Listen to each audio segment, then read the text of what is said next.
আসসালামু আলাইকুম, আমি রাসেল। আমি হাজির হলাম আরও একটি মোস্ট ইন্টারেস্টিং ভূতের গল্প নিয়ে। আশা করি পুরো গল্পটি ভালো লাগবেন। আজকের গল্পটি হলো পেত্নীর ছায়া নিয়ে। আশা করি পুরো গল্পটি উপভোগ করবেন। গভীর রাত, আকাশে চাঁদ নেই, শুধু ঘন ঘন কালো মেঘের চাদর।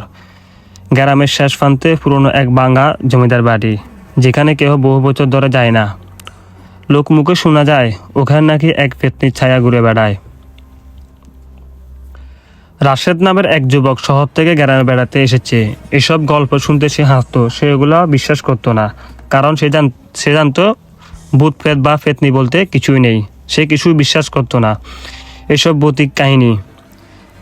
একদিন বন্ধুর চ্যালেঞ্জে সে ঠিক করলো ওই জমিদার বাড়িতে সে এক রাত কাটাবে। রাত ঠিক 12টার সময় সে একটা টর্চ আর মোবাইল নিয়ে বাড়িটার দিকে রওনা দিল। পথটা ছিল নির্জন, চারিদিকে শুধু ঝিঝি পোকার ডাক আর হালকা বাতাসে বাঁশঝাড়ের শব্দ। বাড়ির সামনে পৌঁছাতে তার বুকে ভেতর কেমন যেন ঠান্ডা হয়ে গেল এবং অনুভূতি শুরু হলো। তার ভিতরে ভয়ভীতি কাজ করতে শুরু করলো, যদিও সে ভূত পেতে বিশ্বাস করতো না। ভাঙা দরজা ঠেলে ভিতরে ঢুকতেই কেমন একটা শ্বেতাক্ত গন্ধের নাকে এলো। দেওয়ালে ঝুলে থাকা পুরনো ছবি, মেঝেতে ছড়িয়ে থাকা ধুলো আর মাকড়সার জাল, সব মিলিয়ে জায়গাটা যেন জীবন্ত হয়ে উঠেছিল। হঠাৎ সে শুনতে পেল কে যেন খুব ধীরে ধীরে হাঁটছে। টক টক টক শব্দ শুনতেছে সে। রাশেদ থেমে গেল, টর্চের আলো ঘুরিয়ে চারদিক তাকালো, কিন্তু কাউকে দেখতে পেল না। তখনই হঠাৎ তার চোখে পড়ল দেওয়ালের কোনায় একটা ছায়াটা যেন নড়ছে, কিন্তু আশেপাশে কোনো মানুষ নেই। সে ধীরে ধীরে এগোতে লাগলো। যতই কাছে যাচ্ছে ছায়াটা ততই স্পষ্ট হচ্ছে। মনে হচ্ছিল যেন কোনো এক নারী দাঁড়িয়ে আছে, লম্বা চুল, ঝুলে থাকা শাড়ি, মাথায় নিচু, খুব ভয়ঙ্কর দেখাচ্ছে। হঠাৎ ঠান্ডা একটা বাতাস তার পাশ দিয়ে বয়ে গেল, আর সঙ্গে সঙ্গে সে শুনতে পেল এক মুদ্র কণ্ঠস্বর, তুমি কেন এসেছো এখানে? রাশেদের গলা শুকিয়ে গেল। সে কাঁপা কাঁপা গলায় বলল, কে তুমি? কে তুমি? ছায়াটা ধীরে ধীরে মাথা তুলল, কিন্তু আশ্চর্য, ওখানে কোনো মুখ নেই, শুধু গভীর অন্ধকার, যেন শূন্যতা বয়ে যাচ্ছে। আমি অপেক্ষা করছি অনেক বছর ধরে। কণ্ঠস্বর এবার আরও কাছে শোনা গেল। হঠাৎ ছায়াটা দেওয়াল থেকে আলাদা হয়ে মেঝেতে নেমে এলো। ধীরে ধীরে সেটা রাশেদের দিকে এগোতে লাগলো। তারপর পা যেন মাটিতে আটকে গেছে, সে নড়তে পারছে না। ছায়াটা তার সামনে এসে থামলো। ঠান্ডা একটা হাত যেন তার গলা স্পর্শ করলো। মুহূর্তের মধ্যে তার শরীর জমে গেল। পরের দিন সকালে গ্রামের লোকেরা জমিদার বাড়ির সামনে রাশেদকে অসচেতন অবস্থায় খুঁজে পেল। তার চোখ দুটো ফাঁকা, মুখে আতঙ্কের ছাপ। জ্ঞান ফেরার পর সে শুধু একটাই কথাই বলল, ওখানে আছে, ও ছায়ার মধ্যে বেঁচে আছে। এরপর থেকে রাশেদ আর কখনো স্বাভাবিক হয়নি। আর গ্রামের লোকেরা তারা আজ রাতেও ওই বাড়ির পাশ দিয়ে গেলে দেওয়ালে নড়তে থাকা সেই পেত্নীর ছায়া দেখতে পায়। রাশেদ এখন চুপচাপ থাকে, সারাদিন এক কোণে বসে থাকে আর ফিস ফিস করে কিছু বলে, কিন্তু কেউ বুঝতে পারে না সে কি বলছে। মাঝে মাঝে সে দেওয়ালের দিকে তাকিয়ে সে হেসে উঠে, আবার হঠাৎ কেঁদে ফেলে। একদিন তার ছোট ভাই রিয়াদ কৌতূহল হলে জিজ্ঞেস করলো, ভাই তুমি সেদিন কি দেখেছিলে? রাশেদ ধীরে ধীরে তার দিকে তাকালো, চোখ দুটো অস্বাভাবিক পাখা। সে খুব আস্তে আস্তে বলল, শুধু ছায়া না, ও ডাকে। কাকে? কাকে ডাকে? রিয়াদ ভয় পেয়ে জিজ্ঞেস করলো। রাশেদ একটু হাসলো। সেই হাসিটা একেবারে অচেনা। যে একবার ওকে দেখে তাকে আর ছাড়ে না। সেই রাতে অদ্ভুত এক ঘটনা ঘটলো। রিয়াদ ঘুমাচ্ছিল, হঠাৎ সে অনুভব করে তার ঘরের কোনায় কে দাঁড়িয়ে আছে। চোখ খুলতে সে দেখতে পেল দেওয়ালে একটা ছায়া, কিন্তু ঘরে তো কোনো আলোই নেই। ছায়াটা ধীরে ধীরে লম্বা হতে লাগলো, আর তারপর দেওয়াল থেকে আলাদা হয়ে পরে মেঝেতে নেমে এলো। রিয়াদের বুক দটফট করতে লাগলো। সে চিৎকার করতে চাইলো, কিন্তু গলা দিয়ে কোনো শব্দই বের হলো না। হঠাৎ সে পরিচিত কণ্ঠস্বর, তুমি আমাকে দেখতে চেয়েছিলে। রিয়াদ কাঁপতে কাঁপতে বলল, না না না, কে তুমি? আমি কিছুই চাইনি। ছায়াটা ধীরে ধীরে তার দিকে এগিয়ে এলো। এবার স্পষ্ট দেখতে পেল একটা মেয়ের অবয়ব, কিন্তু মুখটা অন্ধকারে ঢাকা। তোমার ভাই আমাকে একা রেখে চলে এসেছে, তুমি কি আমার সাথে আসবে? রিয়াদ হঠাৎ লক্ষ্য করলো তার শরীর নিজের থেকে উঠে দাঁড়াচ্ছে, যেন কেউ তাকে টানছে। ঠিক তখনই দরজা জোরে খুলে গেল। রাশেদ ভেতরে ঢুকে চিৎকার করে উঠল, না না, ওকে নিও না, ওকে নিও না। ছায়াটা থেমে গেল, ধীরে ধীরে রাশেদের দিকে ঘুরে তাকালো। তুমি ফিরে এসেছ?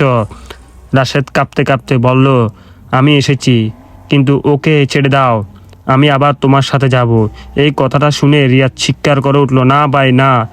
কিন্তু ততক্ষণে দেরি হয়ে গেছে। ছায়াটা ধীরে ধীরে রাশেদের চারপাশে ঘুরে তাকে ডেকে ফেললো। মুহূর্তের মধ্যে সে অন্ধকারে মিলিয়ে গেল। ঘর আবার নিঃশব্দ অন্ধকার হয়ে গেল। রিয়াদ মাটিতে বসে কাঁপতে লাগলো। তার সামনে শুধু দেওয়ালে একটা ছায়া, যেটা ধীরে ধীরে আবার আগের জায়গায় ফিরে গেল। পরের দিন সকালে গ্রাম জুড়ে খবরটা ছড়িয়ে পড়লো, রাশেদ নিখোঁজ। কিন্তু গল্পটা এখানে শেষ নয়। সেই রাতের পর থেকে গ্রামের যে কোনো ঘরের দেওয়ালে মাঝে মধ্যে দেখা যায় দুটা ছায়া, একটা পেতনির আর একটা রাশেদের। আর গভীর রাতে শোনা যায়, আর কেউ কি আসবে, আর কেউ কি আসবে। রিয়াদ এখন একা, কিন্তু সে জানে তার ভাই এখনো কোথাও আছে, সে ছায়ার মধ্যে। একদিন গভীর রাতে রিয়াদ ঠিক করলো সব কিছু শেষ সে করবে।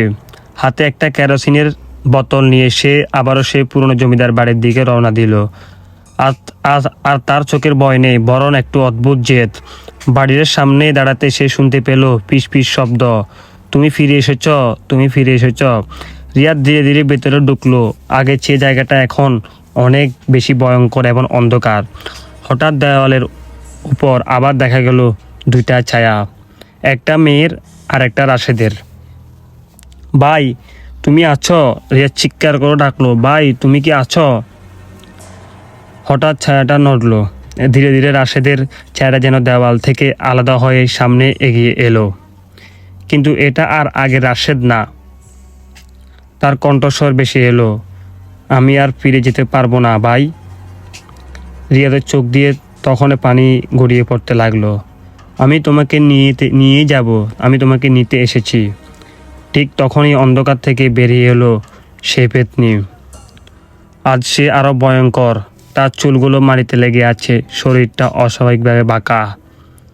ও এখন আমার, তুমি ওকে নিতে পারবে না। রিয়াদ চিৎকার করে বলল, তুমি কি চাও? তুমি কি চাও বিনিময়, ওটা বলো। পেতনি কিছুক্ষণ চুপ করে থাকলো, তারপর ধীরে ধীরে বলল, আমি একা বহু বছর ধরে এখানে আছি, কেউ আমার সাথে থাকেনি। হঠাৎ চারপাশের দেওয়ালগুলো কাঁপতে শুরু করলো, পুরনো বাড়ির ছাদ থেকে দুলে পড়তে লাগলো। রিয়াদ বুঝতে পারলো এই বাড়িটা যেন সেই পেতনির শক্তি। সে হঠাৎ একটা সিদ্ধান্ত নিল। কেরোসিনের বোতলটা মাটিতে ছুঁড়ে মারল। মুহূর্তের মধ্যে আগুন ছড়িয়ে পড়ল চারদিকে। পেতনি চিৎকার করে উঠল, না, এটা আমার ঘর, এটা আমার ঘর, তুমি এই ঘরটা ধ্বংস করতে পারো না। আগুনের আলো রাশেদের ছায়াটা কাঁপতে লাগলো। রিয়াদ দৌড়াও, তার কণ্ঠ বেশি এলো, রিয়াদ তুমি দৌড়াও, রিয়াদ তুমি দৌড়াও। কিন্তু রিয়াদ দাঁড়িয়েই রইল। আমি তোমাকে রেখে যাব না ভাইয়া, আমি তোমাকে আমার সাথে নিয়ে যাব। আগুন বাড়তে লাগলো, দেওয়ালগুলো ভেঙে পড়ছে। হঠাৎ রাশেদের ছায়াটা পেতনির হাত থেকে ছুটে বেরিয়ে এলো। ধীরে ধীরে সে যেন বাস্তব রূপ নিতে লাগলো। পেতনি কেঁদে চিৎকার করে উঠল, তোমরা কেউ বাঁচবে না, আমি তোমাদের কাউকে ছাড়বো না। কিন্তু ততক্ষণে আগুন পুরো বাড়িটাকে গ্রাস করে ফেলেছে। এক বিশাল শব্দ পুরো জমিদার বাড়ি ধসে পড়ল। পরের দিন সকালে গ্রামের লোকেরা দেখতে পেল পুরো বাড়িটা পুড়ে ধ্বংস হয়ে গেছে। আশেপাশে অচেতন অবস্থায় পড়ে আছে রাশেদ এবং রিয়াদ, আর তার পাশে দুজনেই বেঁচে গেছে। কিন্তু গল্পটা এখানে শেষ নয়। কয়েকদিন পর রিয়াদ আয়নার সামনে দাঁড়িয়েছিল। হঠাৎ সে খেয়াল করলো তার পিছনে একটা ছায়া। সে ধীরে ধীরে দাঁড়ালো, কিন্তু কেউ নাই। আবারও আয়নার তাকালো। এবার সে স্পষ্ট দেখা গেল তার পিছনে দাঁড়িয়ে আছে সেই পেতনি। আর খুব ধীরে ধীরে সে ফিস ফিস করে বলল, আমি এখনো একা, আমি এখনো একা নয়, আমি তোমাকে নিয়ে যাব। তো বন্ধুরা, গল্পটি কেমন লাগছে? গল্পটা যদি ভালো লাগে অবশ্যই একটা লাইক দিবেন, গল্পটি শেয়ার করবেন। এরকম আরও মোস্ট ইন্টারেস্টিং গল্প পেতে আমাকে সাপোর্ট করবেন। ধন্যবাদ।